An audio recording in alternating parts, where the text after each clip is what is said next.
அனைத்து சொந்தங்களுக்கும் வணக்கம். இன்றைக்கி நம்ம வீட்டில் காலிஃப்ளவருக்கு பக்கோடா போட போகிறேன். மழைக்கு அதுக்கும் பார்க்கலாம் வாங்க என்னென்ன பொருள் தேவை. நம்ம சேனலுக்கு போகலாம்.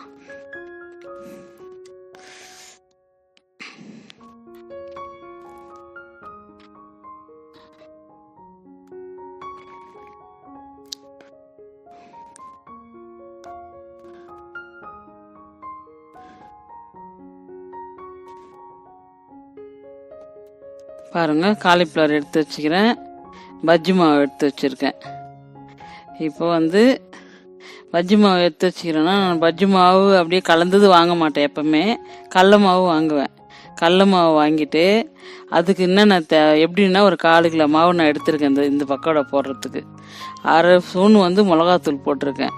சின்ன ஸ்பூனில் 1 ஸ்பூன் கேசரி பவுட்ரு போட்டிருக்கேன்.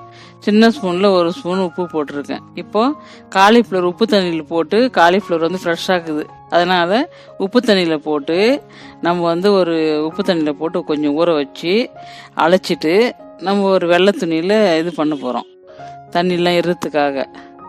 ஏன்னா எண்ணெயில் போடும்போது மாவு தண்ணி ஆகக்கூடாது. அதனால் இப்போ ஒரு துணி வச்சுருக்கேன், துணி எடுத்து அந்த துணியில் பிழிஞ்சு வைக்கிறோம். பிழிஞ்சு வச்சா கொஞ்சம் தண்ணி போயிடும், அதில் இருக்கிற தண்ணி எல்லாம். அதனால்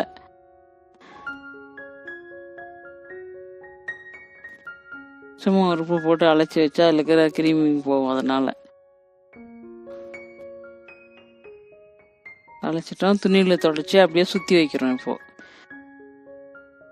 சுற்றி வச்சுக்கிறோம் தொடச்சிட்டு. இப்போ அது இருக்கட்டும் ஒரு பக்கம். இப்போ கடாயில் எண்ணெய் ஊற்றி அடுப்பில் வச்சுட்டோம், அது கொச்சினுக்குது.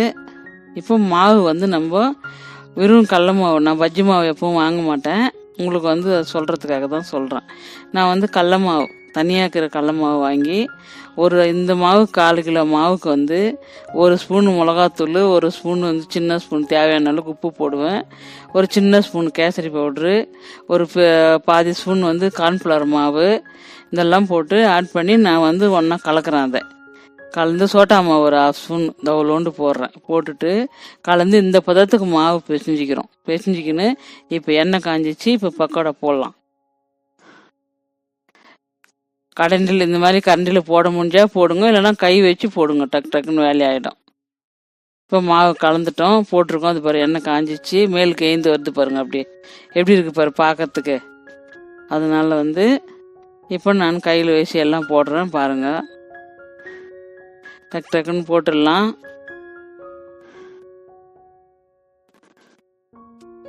நம்மளுக்கு எவ்வளோ தேவையோ அவ்வளோ நான் நிறைய ஆகிடும். இந்த அவ்வளோண்டு இருக்கிற காலிஃப்ளவருக்கு இப்போ நிறைய ஆகிடும்.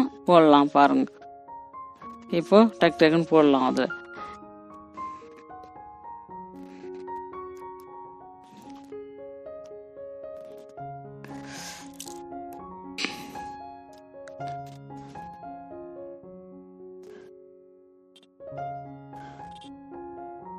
இப்போது நல்லா திருப்பி விடலாம். எண்ணெய் நல்லா காஞ்சிச்சு, நல்லா இது கொஞ்சம் காயினா அந்த நுரை அடங்கணும். நுரை அடங்கினா தான் உள்ளே வெந்த மாதிரி அர்த்தம். சாப்பிட்றதுக்கு அவ்வளோ டேஸ்ட்டாக இருக்கும். அந்த பஜ்ஜி மாவு கூட உப்பு காரம்லாம் கொஞ்சம் நிறைய இருக்கும், ஆனால் அதில் நான் வாங்க மாட்டேன். அதனால் இந்த மாதிரி வாங்கி இப்படி பெப்பர் பண்ணுவேன். நம்மளுக்கு தேவையான அளவு திட்டமாக போட்டுக்கலாம். உடம்புக்கும் ஹெல்த்துக்கு இது கிடையாது, அவன் என்ன பவுட்ரு கலக்கிறான்னு தெரியாது அதில். அதனால் நான் இயற்கையாகவே கடல மாவு வாங்கி இப்படி பண்ணுவேன்.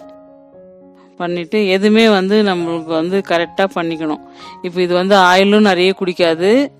காம்ப்ளார் மாவு கொஞ்சம் போட்டிருக்கோம் இல்லையா கூட, அது மொறுமொறுப்பு அப்படியே இருக்கும் நல்லா சாப்பிட்றதுக்கு. இந்த எண்ணெய் நுரெல்லாம் அடங்கட்டும், நம்ம எடுக்கலாம் பக்கோடாவை. நம்ம ஹெல்த்துக்கு தான் பார்க்கணும் ஃபஸ்ட்டு. நம்மளுக்கு என்ன ஃபேவரோ அதை மாதிரி செய்யணும்.